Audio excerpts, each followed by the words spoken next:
Hi everyone, welcome to this quick start basics for network marketers, the 10 core commitments.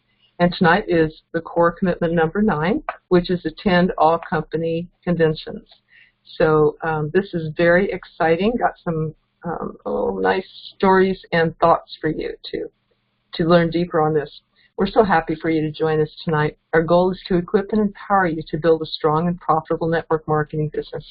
Before we get started, I want to let you know what's coming up this week. At noon Eastern Time, Monday through Friday, we have our MLM Lunchtime Leadership Show.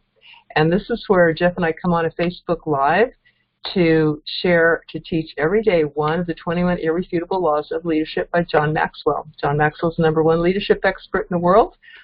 Actually, I just attended a company, I'm not in a company, but I attended an event today. It was an event with my spiritual path. And one of the people there happens to be a business person also, and was raving about leadership. He said he teaches leadership, and I said I teach leadership too. So we were really valuing what that means in business and comparing different models that we know. And so we're happy to go with the #1. Oops, I'm sorry. I need to turn my phone on. Do not disturb. Okay, so we are happy to be bringing to you on those lunchtime shows and Facebook Lives the #1 leadership expert in the world with the leading best-selling leadership book in the world, the 21 Irrefutable Laws of Leadership. Tomorrow is law number 4, I believe, the law of navigation. You don't just steer, but you chart a course. So this is kind of plays into our next core next Sunday, which is have a massive monthly action plan. So it's about planning and why you want to make sure that you end up where you want to go, not where you just happen to go. So that's real important. And on Wednesdays, of course, we teach a deeper Inner Circle advanced course on leadership within the school here called the MLM Leadership University. And a good number of you are already members of that class because you get a discount for it being in this class, the Quick Start Basics. So anyone would like more information, you could message me or just find that in the Facebook group about the MLM Lunchtime Leadership MLM Leadership University, which is on Wednesday nights. And it's the same time as this. It's 9 p.m. Eastern Time. And then after 90 minutes, we turn the recording off and have open questions and answers, takeaways, open coaching with you. So that might be the favorite thing that we do in all of the school, that Wednesday night class. Every time we meet, I'm like, which has been almost a year, I'm just more and more in love with that, with what I'm learning there and how it's changing me and making me a better person, not only business person, but just person all around, better relationships and everything. So very grateful for that, and for Jeff for being a certified John Maxwell trainer, speaker, and coach so that we can bring that to you. He's invested in his time and education and money to be able to get certified to do that. So very special class.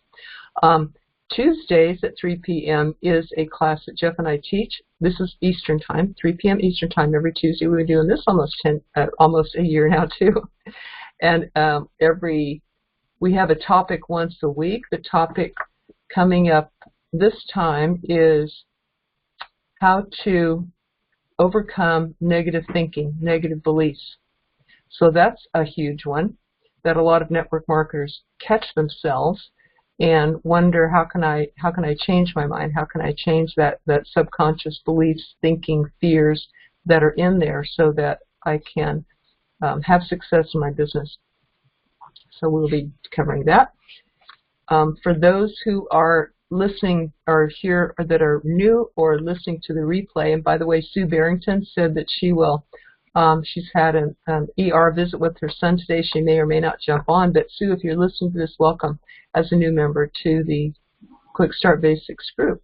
And for you and other people that may not know a little information, I'll just do a little intro here with who Jeff and I are. Jeff has had 24 years of experience in the direct sales and network marketing business. He's personally recruited over 500 people frontline And he's actually building currently. So he keeps bringing current information that he's getting, as well as the depth of his history too. He's done over 5,000 presentations, built teams to over 11,000 in 7 countries in 3 years. The teams have produced over 10 million sales. And he has other businesses, holistic and real estate, and along with this teaching too.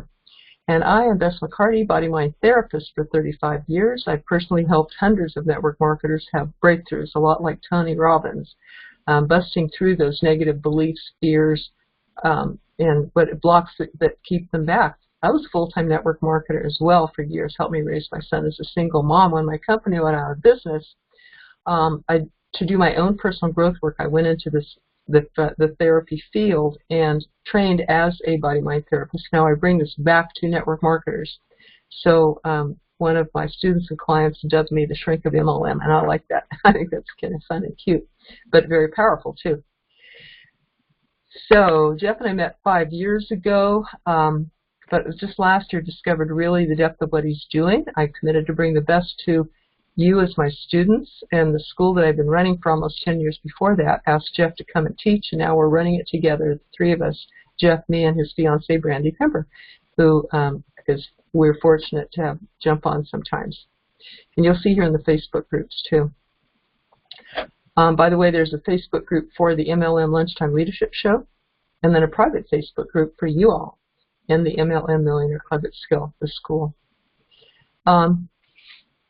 So the 10 Core Foundation, just going to read what they are. Just as a little challenge, how many of you could say them by heart? How many of you know what they are? Maybe Dr. Chris could. He might be popping on here in a little bit to join us. But by the way, in our Facebook group, the MLM Millionaire Club, you will see a post. If you scroll down a few, you will see a post that I put up with Dr. Chris Inamoto, your fellow club member, teaching the 10 core basics. He did a great job. So Jeff and I say, okay, he's getting ready to come on here and teach with us. And that's what we suggest that you do, that you attend these classes until you know them well enough that you can teach them to your team, or come on here and join with us. So we do have, I'll read the 10 core. 1 is getting started right. 2 is be here a year from now. 3 is personal development. 4 is market daily. That's use your invite script. And 5 is present daily. That's use your 10-minute presentation. And 6 is attend a weekly open house or weekly presentation where you bring prospects. And number 7 is attend a weekly core training, which you're doing now. You can check that one off your list, you guys who are so regular, and watching the replays too. Number 8 is attend a monthly regional, and number 9 is attend all company conventions, which is tonight's topic. And number 10 is create a massive monthly action plan. So we have a certificate for you when you have completed all 10. When you have, it's up to you to keep track of your own record, but always keep track of everything. You know, the presentations you do in your company and everything.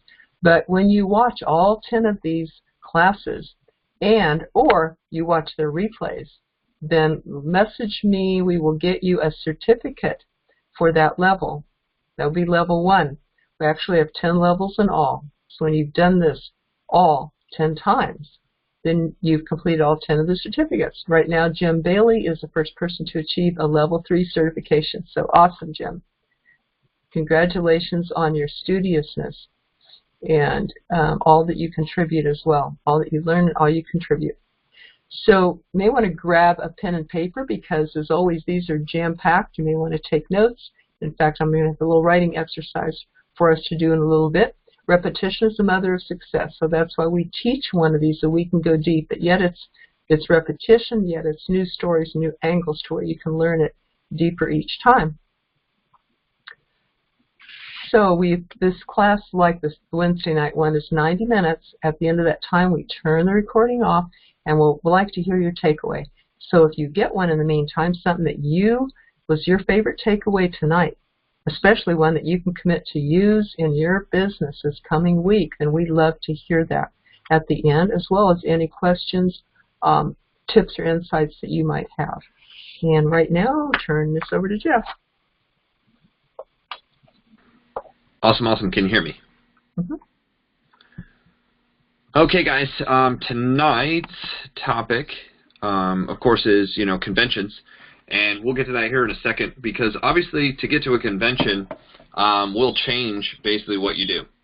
It changes your work ethic, it changes your belief, it changes your excitement level, it changes your commitment level, how you see the business. The objective is to run into somebody that you relate to, somebody that inspires you, that, I love what I think Lisa Grossman said. You're either going to run into somebody who inspires you or you're going to run into, Lisa, I can hear you now. Awesome.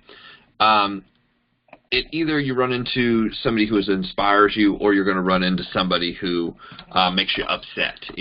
I love how she says, when I realized that there were people who are broker, dumber, less fortunate, and didn't have as much going for them, she made a commitment that she had to get this done. And, I didn't feel that in the beginning, but the longer I've been around, I've definitely seen that. I think everybody can make six figures in the industry because I've seen so many people make six figures that really don't have a lot going for them. Certain people, it just seems like they can't rub, two nickels together at the same time and make stuff work, and they're making six figures. I mean, it's absolutely unbelievable. It happens more often than not inside of tons of companies. But what I want to do is just run through these 10 core again, and just, we're 45 days into a company. So I'm just kind of reflecting on what's happened so far and why we took off so fast. And the first thing is getting started right. Before we got started, crazy enough, is I made a list of, it wasn't a big list. It was probably 30-some people. I say make a list of 10, but we probably made a list of 30. And I started walking through and using the favor script. Hey, needed a huge favor. I want to tell you what we're working on. So if you run into somebody, you can refer me. People are like, sure, what are you doing? These were friends of mine. These were people that I knew from the network marketing industry in some cases. I recruited people who had never been in network marketing. People think that I would just go after people who are in, but I recruited people who are never in network marketing before, who have no experience, no background. I recruited people who have been in network marketing for a decade and really have never taken off and made money, and everybody in between. So I went out and I did my 10-minute presentation. That was one of the things that I worked on. And funny enough, I wrote the 10-minute presentation and I put it in my phone. So that way I would actually say the same thing every single time and I could show people. The other thing I did is I started tracking everything I did. So from the very beginning, I made that list, and every time I talked to somebody, I would put STP, which is basically meant I shared the program with them or shared the plan with them. I showed them the product of what we did over the phone, and I had a date, and I just walked through that list, and pretty much within a week, 2 weeks, when you want to know why people go fast, it was simply because I had talked to almost all 30 in a week. 30 divided by 7 is like, I don't know, what is that, four a day, about 4 a day. And there were certain people. What's funny is there are people on that list that right now I still haven't gotten a presentation in front of because these people won't pick up the phone, or they're busy. It never fails. The least successful financially of the people are the busiest.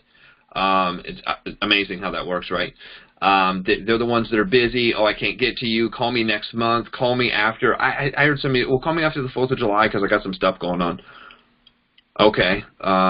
These are the same people that will write on Facebook and be like, I don't know why my life doesn't work out and why I'm always having issues. You can kind of look through somebody's Facebook and I can point out what problems they're having by what they're posting, in a lot of cases, not all cases. So just getting people started, a list of 10, take off. Now, I had somebody ask me today, we just signed up a new recruit today, and a friend of mine went with me because he was like, look, I've heard of this, and I watched you do it, but I haven't seen you do it with somebody else. So there's something about hearing it, and there's something about listening, and there's something about watching it happen. So I said, what did you get out of what I did? Because sometimes I teach based on what I think somebody needs to know, but sometimes I'll say something or I'll do something that I'm not conscious of, that he's conscious of. And he goes, well, the first thing you said was you're going to show her basically how things work, but the main thing you promoted was just, getting to the training. I was like, okay, that's good. So it wasn't really about me teaching so much. So what I was able to show is I said, look, what are you trying to get done here? That was one question I asked.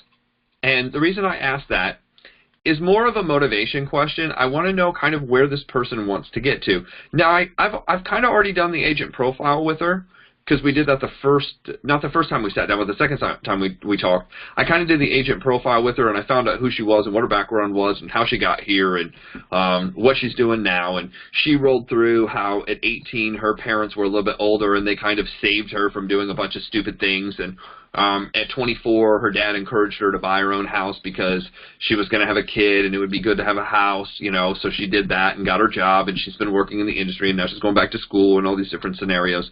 So I got a lot of background on her. I found out, what her mom does. I found out what her dad does work-wise and what her significant other does. And she's like, I really, really want this. And I said, what do you want to do? She goes, I really want this because I like the industry you're in and I like what you do, and I want to see myself very successful at this. She goes, definitely I want to break even. I was like, all right, okay, exactly. Now I know what you want to do. I said, well, our first objective is to go from here to here. And I wrote out the scenarios. I said, this is how many recruits, this is how much volume. This particular company has like a faster track program. Some companies have that, like that fast track program. If you do this and this, you get a bonus. I just like, if you do it fast, here's what it takes. If you don't do it fast, here's what it takes, and here's the next level. So I showed people level 1 and level 2. I said, this is basically how to get your money back. And she's like, okay, cool. Now I know. I said, now the path to do that is the favor script. Explain to her why we're using the favor script. I said, we want to present to 10 people. And she's like, okay, that makes sense. She goes, but I'll be real honest, my friends suck. And she's like, a lot of them, like, they work a job, they don't work a job, they have a relationship, they don't have a relationship, they're complaining about money and this, that, and the other thing. She goes, I would feel better talking to total strangers than I would anything. And I said, so you really want to get in front of salespeople and this, that, and the other thing. Now, it just so happens that this particular person we're recruiting is bilingual. So because they're bilingual, there's a part of our company that's going bilingual. So, she's like, I really want to hit the bilingual market. I was like, okay, cool. She goes, but I don't know a lot of professional people. I said, well, you want a cool trick? And she's like, yeah. I'm like, take your phone out. She takes her phone out. I said, let's say that I like talking to real estate agents because that's my background, so I'm going to have you fish for real estate agents. And she goes, well, should we put out a post about the product? I'm like, hell no. Should we put out a post about opportunity? I'm like, absolutely not. I said, here's what I want you to put out a post. This is funny. Does anyone know or can refer me to a bilingual realtor? And she's like, well, I don't know a bilingual realtor. I'm like, no, that's what you're going to put on your Facebook page. She goes, oh, then everybody who knows one's going to send me the name. She's like, oh, that's genius. And I'm like, then we can talk to them. And she's like, I got it. I said, next week, we're going to ask, or maybe in a couple days, you can say, does anyone know or can refer me to a bilingual mortgage person? But now we have a direct link to that person. You guys are trying to sell your stupid products instead of look for the people. It's the people that we need, and it's better if it's referred. So this is kind of how we were using social media. And my friend who's with me is like, the one tip that I got out of tonight was the Facebook idea. Like, that was cool. And you can do the same thing on Instagram. You can do the same thing on LinkedIn. Some of us are working way too hard. And we're not using social media the right way. We're not asking people for help. We're trying to push garbage on people. Energy drinks, travel, all kinds of crap. We're trying to, and it's not that the products are crap, don't get me wrong. It's just we're trying to push this stuff on people rather than introduce people to what we do. The industry is about introducing people what we do. The industry is about introducing people to making money. Stop trying to just sell the product and start building. That's what this philosophy is about. That's what the 10 Core is about. It's a philosophy to build. And I actually shared with her, I said, look, I won't do anything unless I accomplish these 3 things. Like my whole system is, if I can't accomplish these 3 things, your system's broken. The first thing is they have to, after we talk to them, they have to be able to refer. If they can't refer, and they don't know what to refer, and they don't know how to refer, then the system's broken. The second thing is they have to know how to be able to buy. They have to be able to know how to buy the product. They have to be able to know how to buy the service. Whatever you're marketing, they have to know how to buy it. They have to know the cost of what it is. So if your presentation doesn't have what the product is and what the cost is, you already messed up. The third thing is they have to have the ability to join. They have to know what it costs to join, how to join, what it takes to join, when to join, why they should join. So if your process doesn't accomplish these 3 things, every time, not part of the time, every time. You know, so I get asked a lot, well, Jeff, don't you just drop hints to people? What? Why the hell would I want to drop hints? Like, I'm in a marketing company. I'm not here to drop hints. I'm not building a mystery funnel. I'm not trying to confuse people. I want to market something. If you want to market something, I think these are the 3 necessities. It's the slower way. It's the slower way to a lot of people, but it's the faster way. That's kind of what I was telling somebody. I said the long way actually is the shortcut in doing this. Why? Because you build the strongest people. So I said, look, favor script, then we're going to present. And she's like, yeah, but what if I say it in Spanish? I'm like, I'm going to send you the exact words I use, and you translate them into Spanish and translate, you know, and we'll make sure that it abides by company and blah, blah, blah, blah, blah. She's like, okay. I said, so I'm going to send you the full presentation so you just understand word for word what we're going to be talking about, and we'll just make sure it's compliant with corporate, and the Spanish version is exactly like the English version and what have you. And she's like, okay, I can do that. I said, if you can't physically do the presentation, get me on the phone, I'll do the presentation for you. She's like, okay. She's like, you'll do the presentation. I said, first 10. Yeah, I'd love to do the first 10 for you. I'll help you. If you send out the favor script, you get me on the phone, let's do it. She's like, okay, cool. I said, the only thing I want to happen at the end is I want to thank them for listening because we asked for a favor. I go back to congruency. I want to thank them.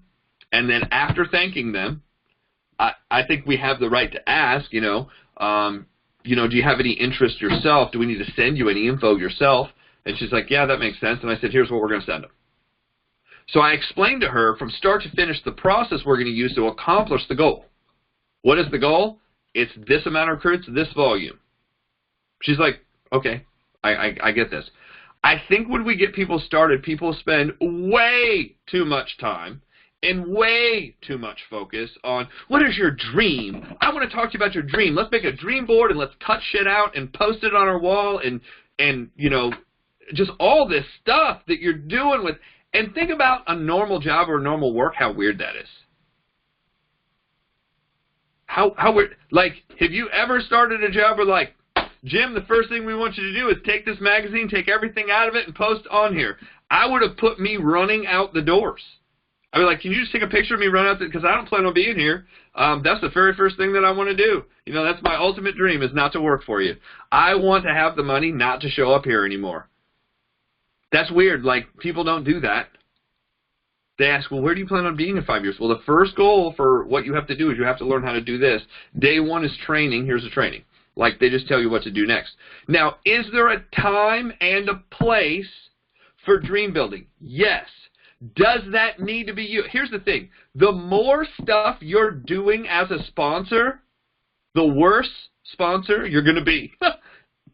And a lot of people are like, huh? Yeah, the worse you're going to be. Here's what I mean by that. You're never a king in your own kingdom. So the more you try to force all this stuff upon your people, the more they won't like you and run away and won't listen anyway. A good spot. I learned this from a guy who makes millions of dollars. He goes, you know what the number one thing you should do as a sponsor? I'm like, he goes, make sure they know where to get the information from. Your job is just to inform them. Come to this meeting. He goes, your job is to sell them to get to the event. Because if you can sell them to get to the event and just teach that, everybody goes to the event, everybody learns what to do. He goes, you're spending incredibly too much time trying to be an instructor, and you're new. You don't know anything. You have no success at all doing this. Why would you sit and try to teach stuff? You talk about a broken system. The only thing you need to do, he goes, this is a ticket. He showed me a ticket for the next event. He's like, this is the ticket to the next event. This is $10, by the way. Cost $10 or whatever the money is, $100 or whatever. He goes, your only goal is to sell them this ticket and then teach them to sell the ticket to bring people out. He goes, you know who you want to work with and do dream building with? He's like, the people who show up to the event. Because if they're not going to show up to the event, what's the likelihood of them staying in the business? I'm like, 0. He's like, good. At least you learned that much from being involved. He goes, you're trying to get good at asking questions, and you're trying to get good at building lists, and you're trying to get good. He goes, the only thing I got good at was sending people to the meeting.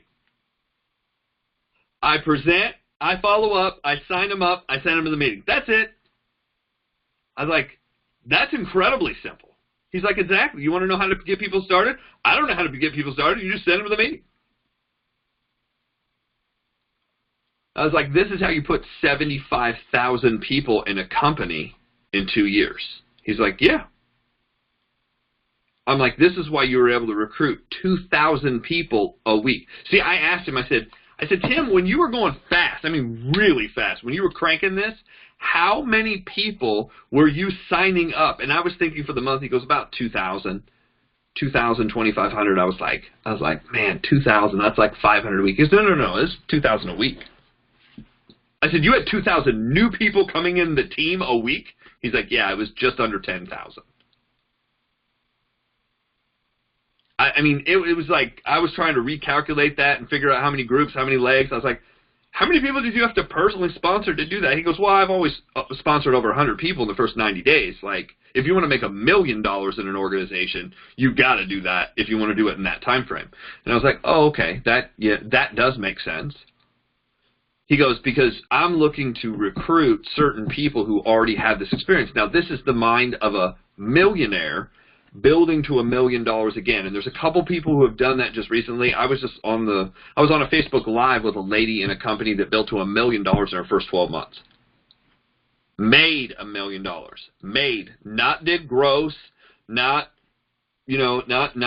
cumulative over 200 years. I'm talking about in 12 months, she joined a company and made $1 million in under 12 months. Eric Worre had her speak at the last event, so she's not a mystery in the industry, but she was on talking about, this kind of stuff, about going fast and launching and relationships and stuff. So, getting started, the favor script, a list of 10, you present, you thank them, you ask, do you need more information? You get them the information, and then the objective is to move them to who? Move them to third party. Now, if they're like, yes, this is amazing. Oh my gosh, I could use this product. There's some people who do that. If you present to enough people and you hit the right person at the right time, they're like, I've heard of this. I've heard of something like this before. I've been in something like this before, and they love everything. This is just a gut check. You have to be okay with if somebody gives you, it's like dating. If somebody gives you all the right signs, everybody says, how do you know a date's going well? They're like, well, somebody holds your hand, they get closer to you, they're playing with their hair, there's all these signs that add up, and you have to be aware of those signs. If you are unaware of what people are doing and what people are saying, and you're so self-conscious, then you need to work on that. That's why they said you need to work harder on yourself than you do anything else. But you have to be aware of these things, and if somebody says all that and they give you all of the signs, then is it okay to say, do you see an opportunity for yourself? I was just trying to present to you to get referrals, but, do you see an opportunity for yourself? They're like, yeah. And I was like, well, I didn't even think this might not have even been for you, but since you see an opportunity, can you afford to take advantage of it based on, what I told you? Yeah. Okay, well, if you're ready to get started, I don't want to stop you from getting started. Would it be better now or on payday? I'm ready to do it now. Or somebody's like, oh my gosh, this Friday, I'm in. I'll do this with you. Okay, great. That's it. Okay, great. Let's talk Friday when let's set a time to talk Friday when you get paid and we'll put you in. Most people are so nervous at that point that they got somebody. They're like, oh my gosh, I should do something. And there's so much first step training on all this crap you should do. Like, I've seen everything from a one-page get started to a novel of what to do. And if somebody tried to do all that and they're new, it doesn't make any sense. Like, there's no duplication process in that. If you're new, the only thing you need to do is sell them a ticket to get to the event. And if you don't know where that is, then you're really in trouble. That's getting people started. The second step is, obviously be here a year from now. That only makes sense. You have to be in to profit. Somebody's like, well, how long should I do these steps? You keep doing them until your bank account fills up and the FDIC, thing, it flips over and you're like, oh my gosh, I have too much money in this account. When the bank tells you you have too much money in your account and FDIC will no longer insure it, then you're doing well. But other than that, keep doing these things. The third step is personal development.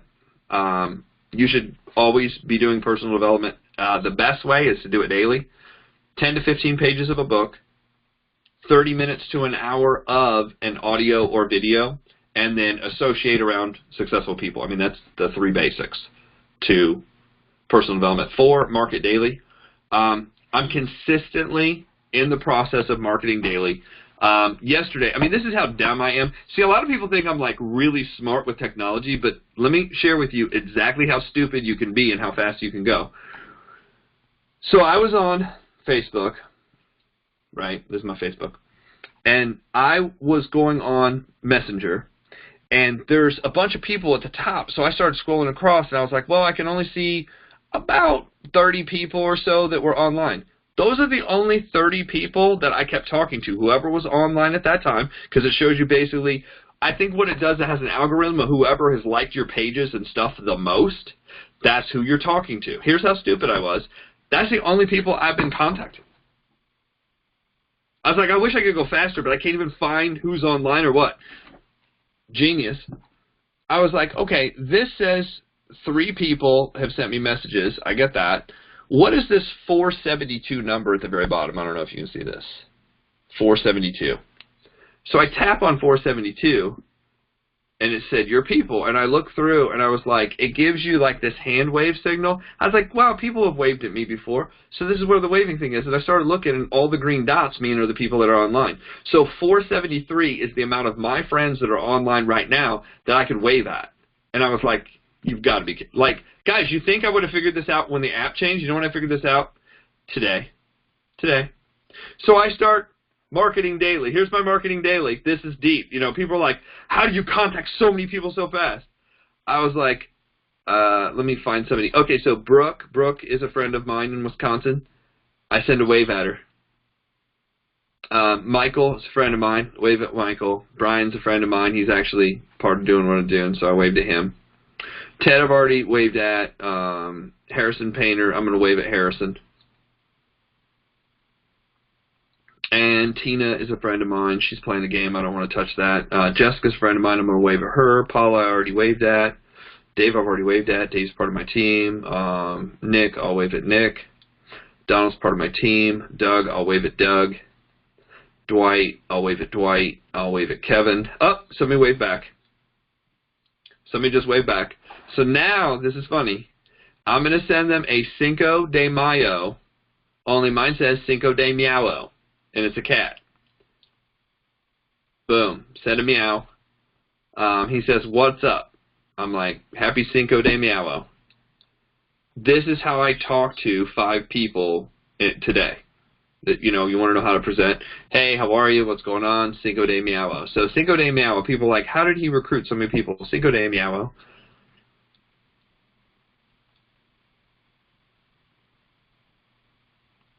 Sorry, now I'm having people wave back at me, and I'm trying to, I try to at least respond back. So, I got to put that down. That's step 4, market daily. So people are wondering, well, how do you market daily to so many people? I don't go at the business as my only conversation piece. I'm a real human being, and I have real conversations with real people about things that are going on in their life. So I send the Cinco de Mayo. Somebody's like, oh, that's funny. They send me back Cinco de Mayo. And I'm like, how was your day? What did you do today? Unfortunately, some people were going out drinking all day. I'm not having conversations with them. They're like, yeah, let's get on the phone. I'm like, probably not. You're not going to remember anything that I tell you. I'm like, well, let's talk this week, right? Let's talk this week. So that's 4. 5, present daily. Started out, a friend of mine came up, we were supposed to go do a game plan. The game plan failed. The game plan failed because the guy has flaked, I think at least twice. He flaked again. And my friend's like, I can't believe he flaked. I was like, well, a person that's flaked once has a 50% chance of flaking twice. A person who flakes twice has an 80% chance of flaking 3 times. It's been 3 times. You know what the chance of him flaking a 4th time is? Probably about 100%. He goes, what do I do? I'm like, what do you do?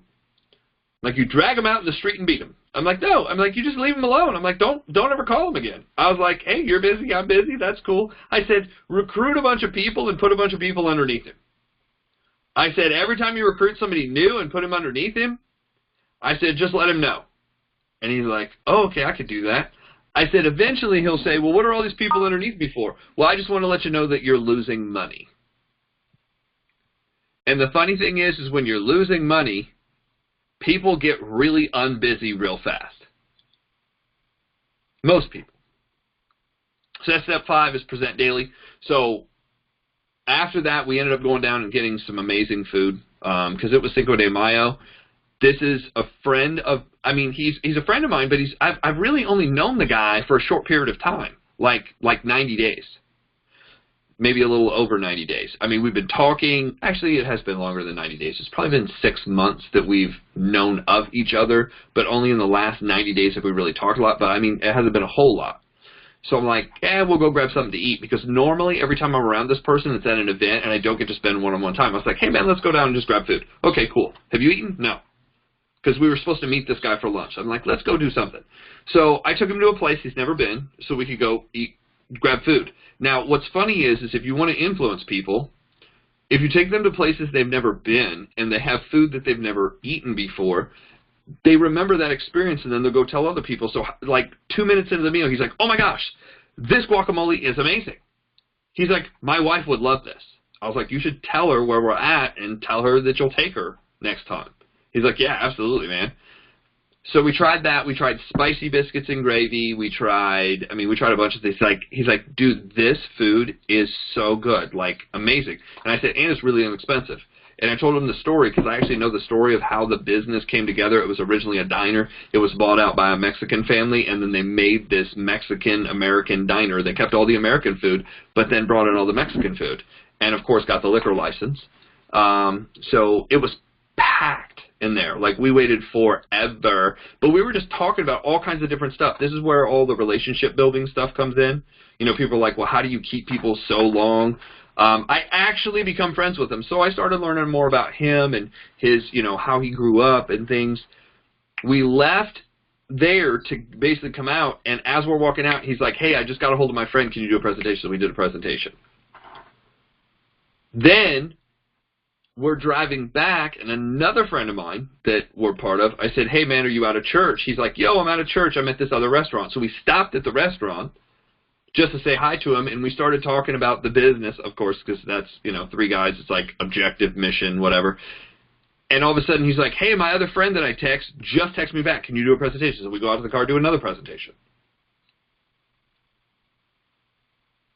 Meanwhile, while I'm doing a presentation, I have a guy that I've been trying to get a hold of, calls me back 3 times, but he's from a different number because he just changed numbers. I'm supposed to do a presentation for him. So I literally have to pick up the phone and be like, okay, what side of town are you on? Where are you at? Blah, blah, blah, blah. I said, well, I happen to be on that side of town tomorrow. I'm more visual. You're more visual. There was a little bit of a language barrier because he's bilingual. That was the first thing. He's like, well, I'm bilingual. I really like what you've talked about so far. I'd love to be able to get together and learn more. Great. You're visual. I'm visual. I'm buying. We'll meet down here. So 5 o'clock tomorrow. Cool. So I booked an appointment. Got off the phone. Got back on the phone. Did the rest of the presentation. The guy's like, cool. Send me information. Drove back. Was only there 15 minutes. And then had to go sign somebody up. On the way to sign somebody up, another presentation. People are like, how do you do so many presentations? Now that we have team, that's all you do. If you want to know like the secret to building big and the secret to making money and the secret to building a team, all I do is a presentation to new people about what I do. I don't talk to the same person 600 times about what I do. I talk to 600 different people about what I do. We signed the person up, did the game plan, got started, got back in the car, drove back. I was home about 15, 20 minutes, and then I forgot that I was doing another presentation for a realtor. at 8. Jumped online on free conference call. I have another line just for this, and she's like, hey, I have a realtor out of Columbus. Great, got on the phone, did that presentation. Was done for 15 minutes, and I'm like, forgot, MLM Millionaire call on right now. I have an 11 o'clock appointment as well, so I have to get off this by 11 to be ready for the next appointment. All we do is presentations. If you want to go fast, instead of doing 10 presentations over the rest of your life in the business, get 10 presentations done this week. If you really want to push yourself, how fast could you present to 10 people? How fast could you do it? I mean, that would be a great goal every week as the first person to 10. It's something I'm toying with, an idea of how to show people how to do this. With the idea of, imagine if you got started, and I was trying to tell this to somebody the other day. I said, imagine if you got started, and I would pay you $100 for every presentation you did, regardless if they signed up or not, but you have to meet these criteria. Number 1 is they have to be over the age of 18. Number 2, they have to have an income coming in that supports them, pays their bills, you know what I mean? It can't be like, oh, they've got $50 coming in from, whatever they're doing. It has to be a real income. Over the age of 18, a real income. They could be a student and live at home and work a job part-time, and that would qualify, if that makes sense. 3, they have communication and transportation. Communication and transportation. So they're over the age of 18, they have an income, they have communication and transportation. And obviously they speak the language that we speak because, and they live in the country of origin that your business is in. If they live elsewhere, that wouldn't count. Unless they're a member, like, and they're in the military or something. So that's the criteria, but watch this. The first 15 presentations, you make nothing. When you hit number 16, it retroacts all 15 at $100. So your 16th presentation, instant $1,600. Then every presentation beyond that, another 100. If you don't present to 100 people in the first 90 days, we stop paying you $100. I would guess if I actually did this with somebody who abided by all the rules, before we got to 100, the income, and here's the trade-off, whatever you make in your business, if you think the $100 presentation is going to be more, I keep the greater of the two.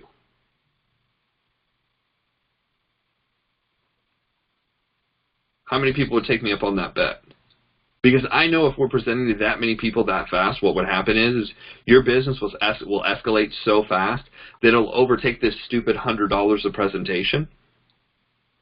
Oh, and the other key is you can't present to the same person twice. You can't present to the wife and then the husband because that doesn't count. I mean, basically the rules of doing business anyway, just to make it, like actually true. We have to be able to follow up, and they have to know the 3 things. They have to be able to refer, they have to be able to buy the product, they have to be able to join, they have to know the presentation. If you send them a video, that doesn't count. If you send them in writing and they read it, that doesn't count. You physically have to be the presenter every time. I know for a fact I would win that bet every time. Almost regardless of what company it is, as long as it's a legitimate company in the industry. But here's what people say. That just seems like so much work. Yeah. If you want to make 6 figures, it's not gonna. Nobody's gonna show up at your house like Publishers Clearinghouse and drop you off a check and say, "Hey, we heard you've been in network marketing for 12 months. You haven't done a thing, but we heard you just stuck in and you kept ordering, and we just want to deliver this check for you." It won't happen. So my thing is we were having this conversation, I was explaining this to somebody, and they're like, they were doing the yeah, but, and I said, well, you basically just explained to me why you're not making any money. Because they were asking me why they weren't making any money, and this was my explanation back. It's presenting to new people. That's the whole game, if you want to make money. Now, how do you amplify people's ambition? That's the meetings and the conventions. The convention will really do it. The meeting will kind of do it. So there's different levels. I say a meeting for a week. The reason it's weekly is because it's only good for a week. You know, it's good. Next week we need to basically give you some more stuff to keep you going. Why do you practice? I mean, this is funny. Why do you practice in football every day? Because by the next day, if you're not practicing, you're not basically on the cutting edge of where you need to be, and you're going to get beat badly in any sport. That's why they practice every day. I mean, have you ever noticed, like preseason, they practice every day. In fact, in football, we had to do 2-a-days, and I've been in some things where you did 3-a-days. I know in soccer they do 3-a-days. There's one that's calisthenics, there's one that's skill, and then there's one that's playing every day. Every day. And guys, that's not normal. That's why it's great to work with athletes, because athletes get this. It's also good to work with military, because the military understands a couple things. They understand objective, they understand work ethic, they understand if I don't do what I'm supposed to do, somebody else gets hurt. And that's true in network marketing too. They understand consistency, because you can't, like, defend yourself one day and not the next. It's got to be every day. And they understand structure. You know, there is a chain of command, and your, you know, objective would be to move up the chain, you know. That would be the goal. If you want to make more, if you want to succeed at the game of the military, you move up. So then you have the open house. The open house is good for about what? A week. The training is good for about what? A week. The regional keeps you focused on the weeklies, because you're going to hear from somebody who made it. We heard from a guy this weekend that made $500,000 in his first year. He didn't make much of anything. He struggled. He worked hard. He was in landscaping, and he had to do a lot of leads. He's like, I did landscaping. He goes, who am I going to talk to? I'm going to talk to the weed eater and the riding mower. Like, what do they have to say back? He goes, I came home smelling like grass and sweat every day. So he took a shower, and he took like this board, and he nailed it up, and he had this like little office deal in one of the rooms. Like that's how he built, and he made his calls from his desk, his fake desk, and he presented. That's what he did. He was specifically buying leads, because you can't. It's really hard to mow the grass after dark for two reasons. First of all, people will hate you, and second of all, it's dark out, and you don't want to run anything over that you're not supposed to, like a sprinkler system, or a shoe or a rock or anything else. So he's like, he had to do it during the light. So basically when the light was done, that's when he was done. So he was making most of his calls after dark, and he realized that might be too late in the area he was. He happened to live in Georgia. So he bought leads Central Time, Mountain Time, Pacific Time. So most of his team he was building out on the West Coast. I thought that was kind of genius. He goes, that gave me from 9 o'clock till midnight almost every night to be able to build my business. He goes, now I had to take away from sleep. I had to take away from TV time. I had to take away from all these other distractions and things that weren't making me money. And here's the thing, you don't have to do it every night, but you do have to do it every night if you want to get it done in 12 months. I mean, if you wanted to, be like that lady who built to $1 million in 12 months, you have to do it every day.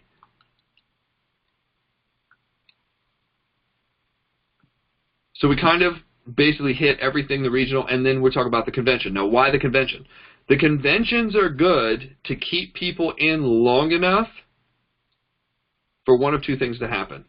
For you to grow to be the person you need to be to build the team, or for you to stay in long enough for us to help find that person that's going to grow to build the team. Most people are here for a season. That's it. If you think about it, most athletes aren't long-term. They're there for a season.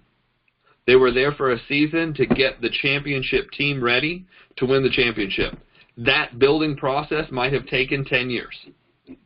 But there's always those veteran players that stayed and stayed and stayed, and the team changed, and the coaches changes, and the uniform changes, and sometimes their location changes, their name changes, the city changes.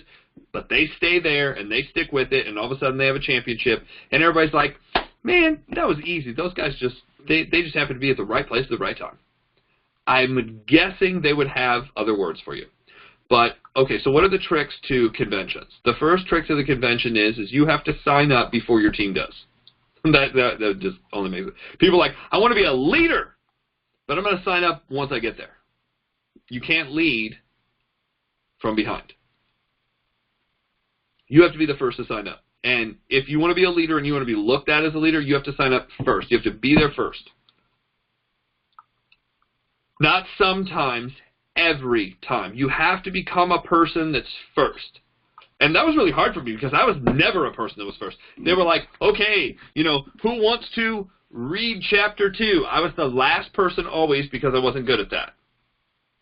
Who wants to run the mile first? I was never up there good. Who wants to bat first? I never chose to go first, ever.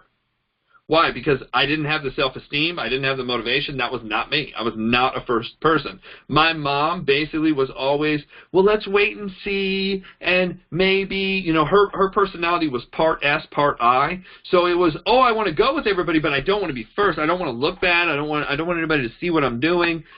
But in direct sales, you have to let others know, see what you're doing, but you have to be doing the right things. A lot of you are letting everybody know what you're doing. But you're doing the wrong things. And that's why you're having such a hard time getting anybody to follow you. Because how can I follow somebody that's not leading? Why would I follow someone who's not leading? I have people contact me all the time. Hey, Jeff, I really want to show you my company. And you should really do this because it's the biggest, fastest growing, blah, blah, blah, blah, blah, blah, blah, blah. I'm like, yeah, but if I look at your Facebook page, the only thing you're first at is the first to quit everything you do. I mean, that's rough, but I mean, you know, when people ask me point blank, I'm like, I can tell you the truth, but you're not going to want to hear it. But I will talk to you about it. When the going gets tough, you don't even get to the point where it gets tough. You just get told no and walk away. So, you know, that's not a good plan for me. So, Steve, waving is a good idea if you're waving at people you know. If you're waving at a bunch of people you don't know, it just kind of depends. And, you know, what does the rest of your profile look like? Who are you talking to? Do you have any relatability to them? I mean, the best group of people to talk to, honestly, using social media, Steve, real quick, is if you go into these network marketing groups and become friends with every single person you can in every kind of company. Don't do this inside the MLM Millionaire Club, but like the groups that have 75, 80,000 different network marketers who are spamming people. Do you realize if you've been on probably 3 coaching calls that we've done, Bess and I have done, you know more than 80% of the network marketers that are spamming links out there? You already know more than 80% of them. You're already smarter, more educated, and have a better philosophy than 80% of the network marketers that are in those groups.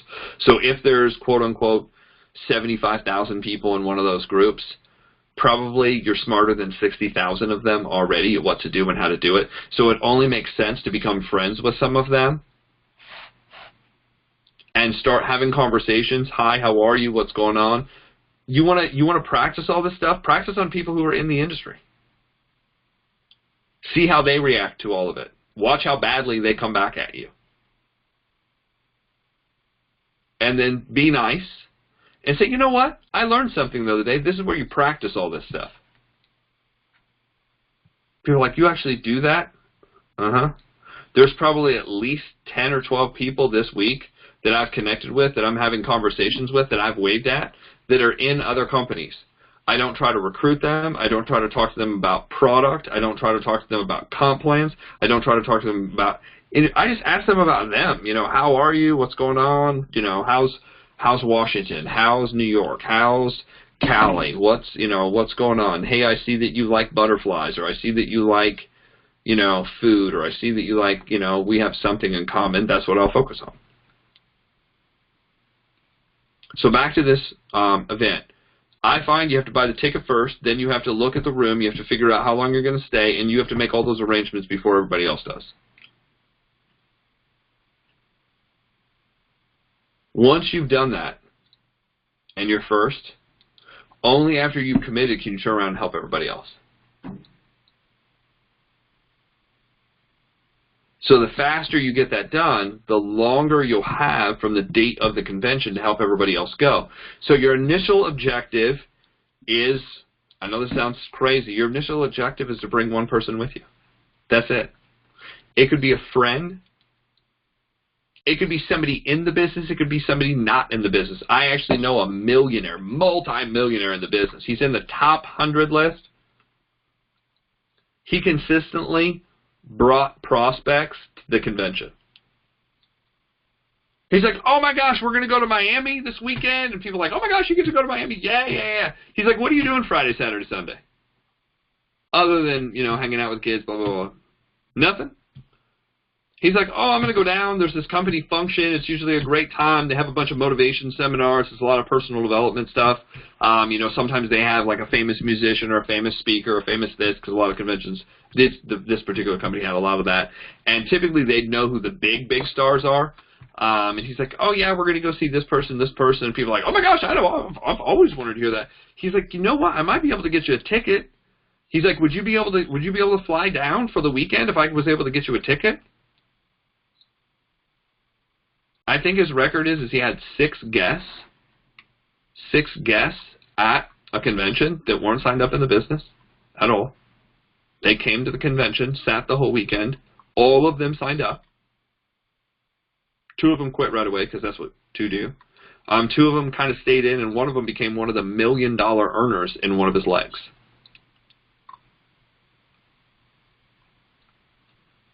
So I think a lot of us are working way too hard at trying to be this weird. He's like, no, just come with me, you know. He was really good at selling tickets to the event. Really good. You know, that's why I think Eric Worre talks about the highest paid skill inside the industry is promotion, right? It's promoting these type of events. But you can't promote something you're not committed to going. You're not already there. So you have to know the date, you have to know the place, you have to know where you're staying. Then I would go online and like research where it is and how cool it is. You know, I have friends that just went to a convention this weekend in Dallas, and I knew more about their convention than they did. I'm like, you're not familiar with that hotel? No. I'm like, you're not familiar that's like, you know, 600,000 under square glass that they actually have tropical plants inside the hotel? Inside the hotel, that there's actually a waterway through the hotel, and this and the other thing. There's about 32 restaurants. There's 7 places to cut your hair. There's, you know, this. They're like, I don't know any of that. I'm like, you're going to your convention, right? Well, I was thinking about it. And, okay. But you're committed. You're going to make it. Right. I'm 100%. This is what I do. I'm going to be in. Are you going to the convention? No, you know, I can't make this one. I'm going to try to make the next one. Okay, you wonder why people aren't joining you? It's because you're not committed, and they know it, and you know it. And that's rough, but that's just reality. So how do you get people to go? Number 1, you're there. Number 2, if you get people to the little event, your goal is to start out getting people to come with you to the little event. How do you do that? It's basically you got to work on it consistently every week. Every week you're bringing people out. Hey, I want to introduce you to a friend of mine. Hey, I want to introduce you to the program we're in. I personally have a rule. This is just me. I don't bring anybody, and that's not a joke, I don't bring anybody to the event that doesn't already know what it is. I present to everybody first, so that way every single time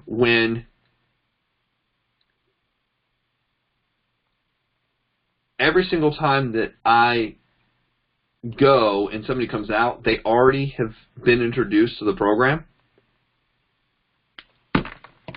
They've already been introduced to the program, so they're not coming for information. They're coming for confirmation. They're coming for validation. So I wrote this the other day.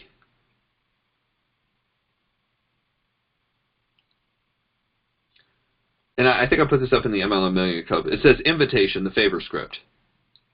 Presentation, the flip book. Confirmation, the 3-way call. Validation, the open house. Duplication, the 10 core training.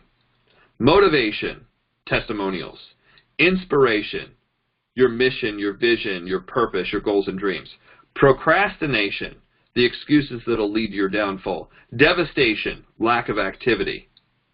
Clarification, review your goals and dreams regularly.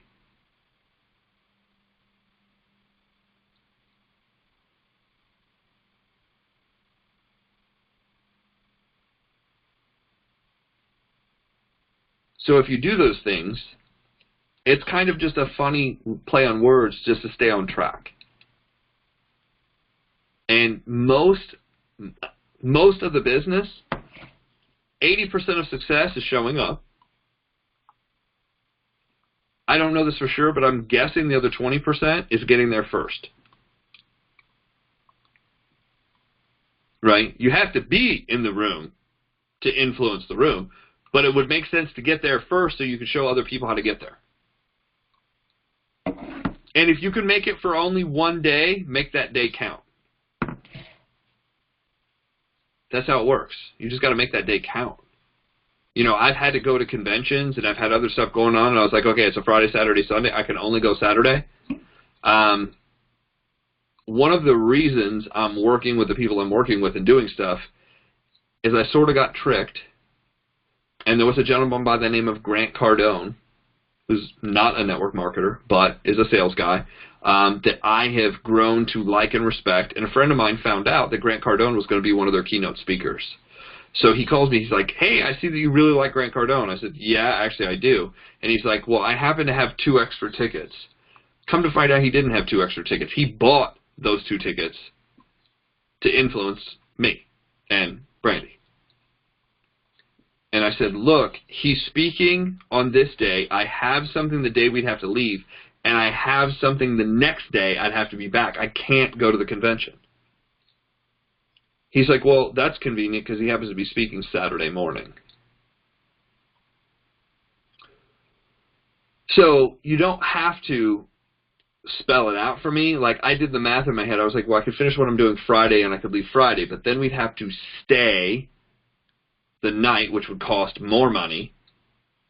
And I'm like, how far is this? Nashville, I typed it in my phone. It was like 6.5 hours. I was like, so technically, I could drive down. We could see Grant and then drive back. Technically. He's like, up to you. The tickets are here. Brandy, we get to go see Grant. She's like, done. When? I was like, okay, we're going. I was like, well, we have 2 choices. We can drive down, spend the night, spend all this extra money, or what we could do is we could work out real hard the day before, work out early, take melatonin, influence sleep early, sleep till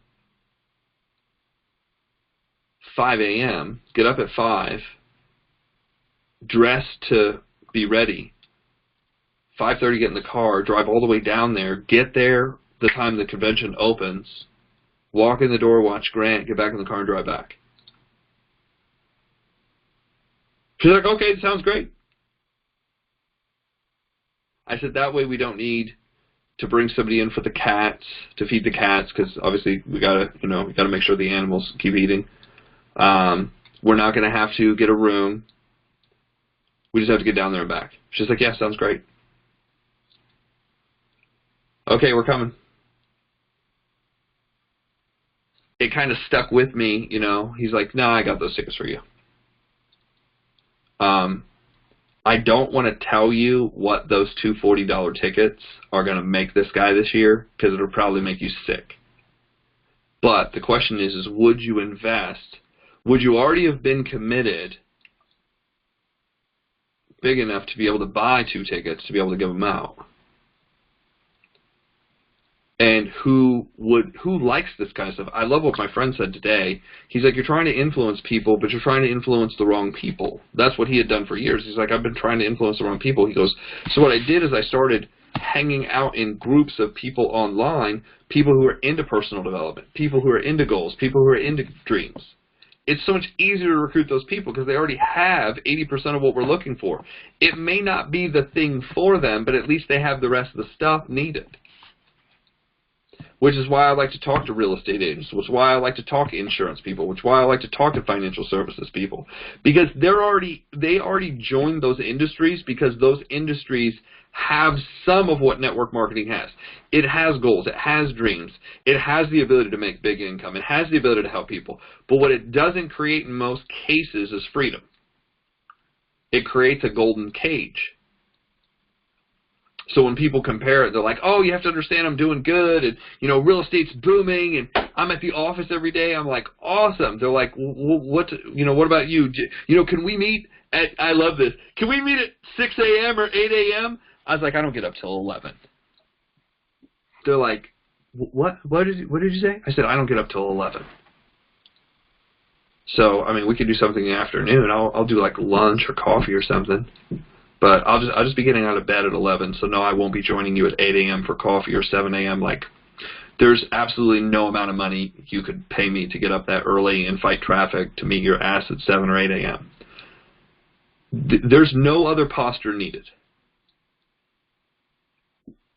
None. Because people are like, how is that possible? I was like, well, when you have enough money, you don't have to go to work. When you set up your schedule, like, I can take off any day I want, weeks at a time.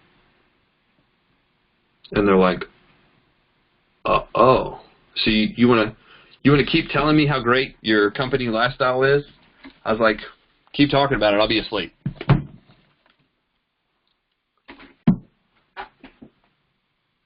So with this, I'm going to turn this back over to Bess.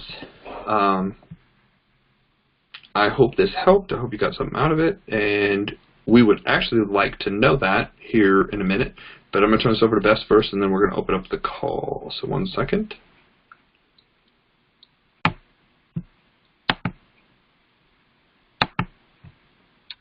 Bess, back over to you. Okay, I'm on. All right. Thank you, Jeff. I loved those stories, those tips. This is really hot. This is really great. And first of all, I want to welcome the people who've jumped on recently, and that's Pasha, James Adcox, Andrew Feiner, Lisa Rausch, and Joyce Shokowski. Glad to see you guys. And so much of what Jeff said you can find in your Always Get a Yes book, you know, how to do the 10-minute presentation. Even the 7 steps are now on your basics page. So just look in the Facebook group, your private Facebook group, look in the very first top announcement, and then you that information is all there, the Yes book, and then there's a link to a page that opens up with where I'm collecting a whole lot of the basic things. This is going to become eventually a guide or a book or something, but I'm collecting and putting there the core outlines, the core steps, so that you can find them easier. And we got more surprises coming for you for that page. So really fun. So yes, he who does the most presentations wins. And how fun to be in that rhythm. How fun to be in that speed where you are catching that wave of the activity and people. How wonderful to know how to generate that wave and get it rolling that fast and to be surfing that wave. How fun is that? Does that attract anyone? Does anyone want to do that? Does anyone want to experience that? Okay. Let's see, gathering my thoughts here. I was impressed that you and Brandy get up at 5 a.m. when I know you work out late and do other things late, and that's sometimes the time, close to the time when you go to bed. So I'm impressed that you did that. I actually did that this morning myself, and I got up early. I'll tell a story about that in a little bit. But your story about the guy who brought 6 people with him to Miami, you could do that with eyes, right, with influential people. Those would be the people to approach and say, hey, come on, you know, what have you got going that's better than that? You know, come on and let's go have some fun. And then some of them might end up becoming interested themselves. And a client did this one time. She knew she was going to be at a certain city, a certain like Dallas or certain major city. So she calls a friend that she has in that city she hasn't seen for a long time, and she says, you know, hey, Mary, I'm going to be in Dallas, and I'm not going to have much time. I'm just going to be able to come in and go to this event. But would you join me at this event? I know this isn't for you or anything. I know you're not in network marketing, but would you join me at this event? At least we can sit together, we can share it together, have lunch together, we can go through this experience together. And I think she invited her to stay in a hotel room, and she go, bought her a ticket to the event so that she could share that with her and just be with her friend. And her friend said, okay, let's do it. And she did it. And the friend who said, no, never network marketing, well, the friend signed up. And she said, also, I want to sponsor my son in this. So it was quite exciting. You never know. Don't eat lunch alone, don't attend a convention alone. See who you can get to bring along or invite a friend in that city. I thought those were great ideas and great outcomes and results. Remember, too, about generic events. Like Eric Worre's event, or recently the GoPro Most Powerful Women in Network Marketing. Those are very powerful too. The advantage of going to your company's events is you get to learn all the latest updates and products and all that stuff about your company, but then they often don't have time to do a whole lot of the personal growth stuff, which is covered at these generic events like No Excuses or ANMP or Eric's 2 events that he has a year. So those are wonderful. Like he'll have speakers like Tony Robbins and John Maxwell and other great people that you'll love catching there. So, but know the rules when you go to these things. Usually it's a rule: do not talk about your company, or don't bring along any product or name tags or logos or water bottles or anything like that with your company logo or information on there, or you can get kicked out. So same thing here in our school. It's all generic. And don't have fear about it, but just respect that each person that wants to feel safe at these events and within our school, that you're not going to be recruiting them or approaching them. So I want to make this a safe place too. Okie doke. So today I went to an event. It was a spiritual event. I've been in the spiritual group for 45 years now, and I love it. It's my home. It means a lot to me. It's really the core of my life. So we had an all-day event today. I was gone about 13 hours today to both the travel to this. It was like a 3-hour drive each way, and to Wichita, Kansas. And I planned to go to this about a week ago, and just a few days ago, it hit me like how behind I am with sorting things out. I didn't even my priorities and all my loose ends were all discombobulated because I've been busy and working with people and helping people. And I said, I wonder if I really have time to carve out, 13 hours of the day and go to this event on Saturday, or whether I should just stay and get caught up with stuff. And so I wondered about that. And then all of a sudden I said, okay, let's just dive into this pile of loose ends and everything. And all of a sudden within an hour I got it all sorted out of what was the priority, what I should get done, and what could wait. And all of a sudden I knew where I was. And I knew I could go to the event. And so I called up my friend who wanted to ride to the event. I said, yeah, let's go do that. But it was last night that I knew I was going to get up at 5, so I tried to go to bed at 9 a.m. and I lay down to go to sleep, and I can't.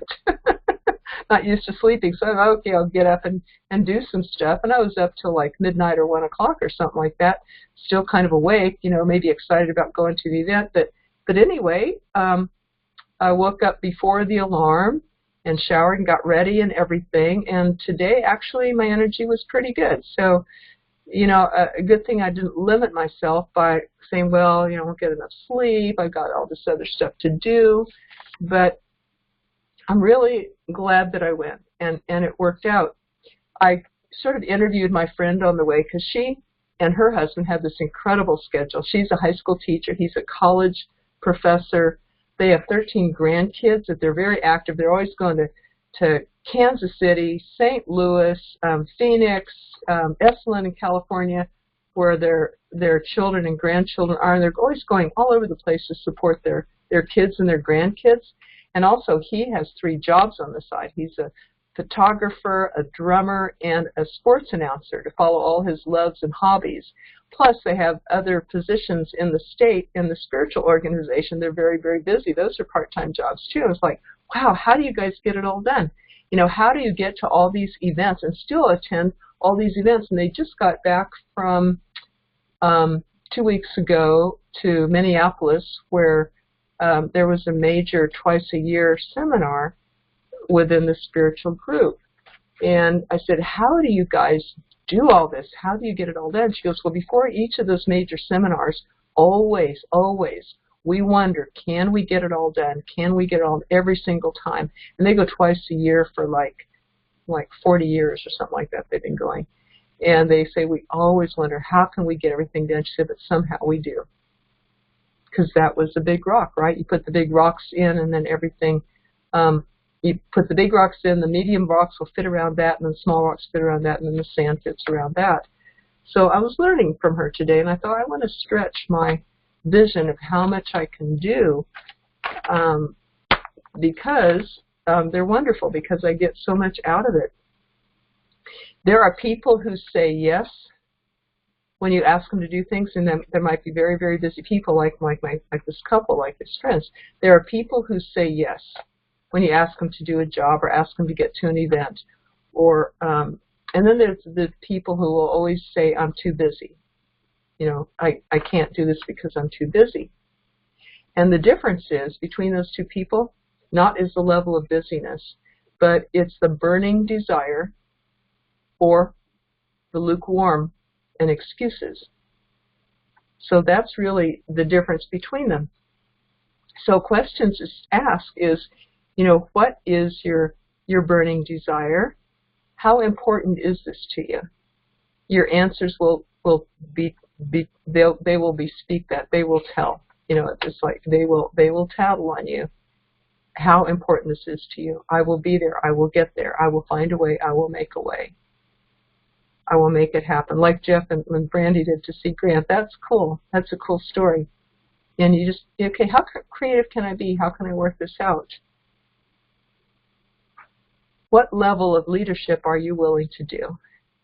Are you willing to get there and be an example and be a leader and pave the way and be the first one? The most important skill in network marketing, Eric says, is getting people to events. Eric Worre says that. And it's a way to screen people, to know who's your top 20% that you work with. It's just easy. They show up, right? So those are the people that deserve your time and attention. But the events, they are a key to unlocking a door. And it's up to you as an individual whether you use that key or not for you and your team. There is a treasure there for you to get. And when you realize that treasure, you will get there and tell your team about it. Now, what is some of the treasures that you get when you go to an event? You get the energy and the synergy. You get lessons from millionaire earners. You get a community of like-minded entrepreneurs. You get to recharge your batteries. You get undistracted total immersion time that you can't when you're at home and distracted and all that.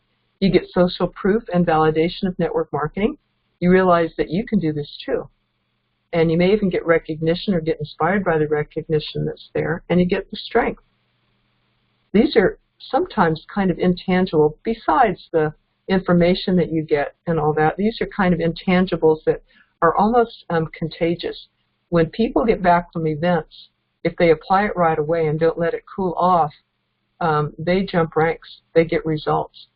And I think it's important to tell your team what happened to you at the convention. If they don't go, report to them what happened at the convention, and report to them what happened to you and your business. And your fellow attendees, your fellow team members who did go, report to them what happened to their business right after the event, because that's showing the results.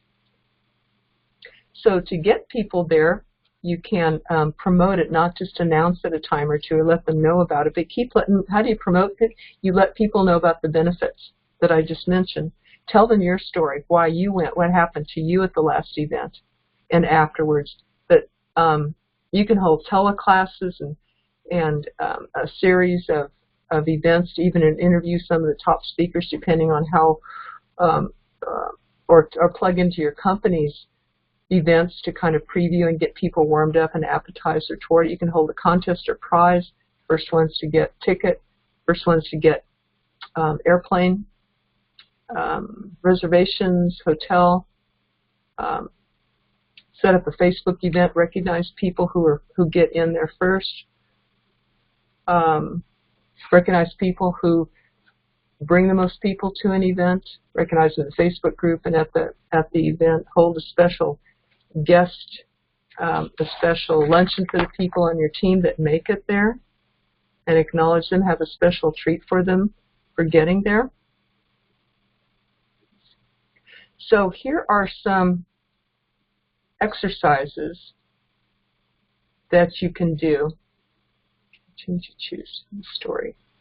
Right. The way to get people to events, of course, is to get there yourself. You choose the good that it will be there, and then tell your story to inspire other people to get there. Eric Worre has a story about getting to an event, and contrast this to where he is now. But this is what he did in the beginning. He would drive to the event in couldn't afford it, of course, right? Didn't have the time, didn't have the money, couldn't get there and all that. But he got to the event in an old car. I think he parked it away so nobody saw his car. I think he would even sleep in the car. He brought sandwiches to eat during the weekend, so he'd go out to his car and eat the sandwiches. He'd go into the hotel and use the restroom and appear, sit in the lobby, earlier than anybody, so he was there all ready to go. It looked like, he had been there and he was, ready to meet people and get to the event. So he just dressed up, suit up, and showed up. So with the sandwiches, he didn't have to buy meals. He found a way to do it, like Jeff and Brandy. They found a way, creative ways to do it. But he showed up. It was that important to him to just show up and get there. So I have some writing exercises. I like interactive things, not where you guys just come on and listen and absorb, but where you actually participate. So I invite you to grab a pen and paper if you haven't already. You're probably already taking notes, but here's some writing exercises for you to do. And then if you want, you can share your answers or your insights after we turn off the recording. But number one, just write down yes or no. Have you ever gone to an event that you wish you hadn't gone to? I mean, a network marketing event, a company convention. Number two, did you ever miss an event that you wish you hadn't missed? Just write that down. Number three, did you go to your company's last event, your company's last convention?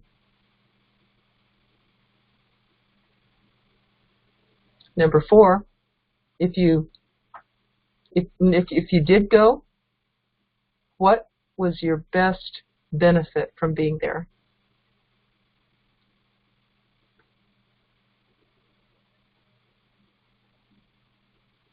And part of number four, if you did not go, why didn't you go?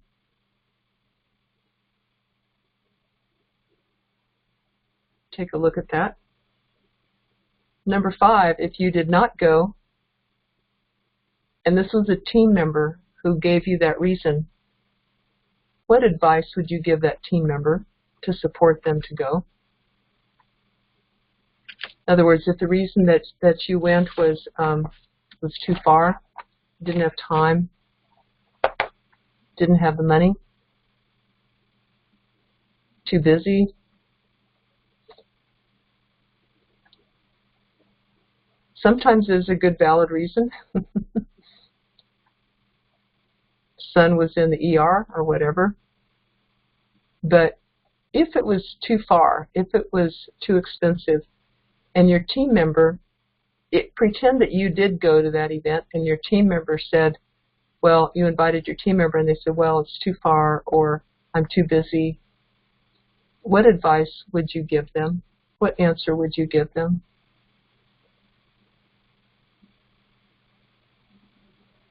To help them get there? Can I troubleshoot for you? Can I rent a bus and take all of us there so nobody has to fly? What are you doing this weekend that is more important than that, than building your future? What is more important to you that you are so busy with that it's more important than building your family, a better life for your family and changing your future? So what advice would you give if somebody had that reason or that excuse? And not to make anybody feel bad, because sometimes you make the right decision. But what if you had that burning hot desire, and what if you had that burning passion to do this and to make a better life for you and your family and contribute to the world? And maybe the best reason of all is to be the person that you can become. Working with a coaching and network marketing client right now, her burning why under all this is to be a role model for her 2 sons.